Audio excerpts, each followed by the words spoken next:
You're not inconsistent. You just don't trust yourself anymore. That's the real problem.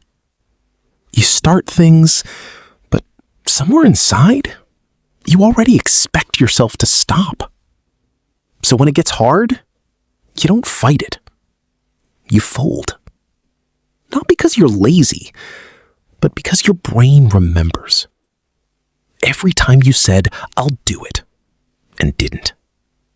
Every time you delayed and called it later. Now later feels normal.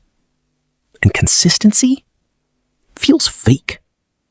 Because deep down, you don't believe you'll keep going anyway. So you stop early, you avoid starting. You protect yourself from failing again. But here's what changes everything. Consistency isn't built by motivation.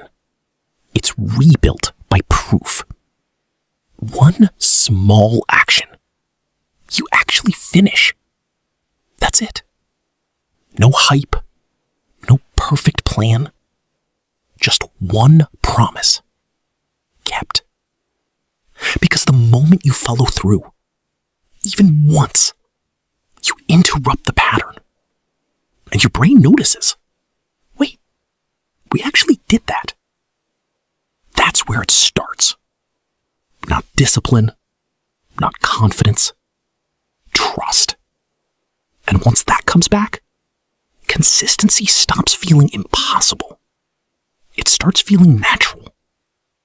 So next time you hesitate, and that voice says, "You won't keep this up anyway," prove it wrong. Just once. Because maybe you're not inconsistent. You've just been practicing stopping.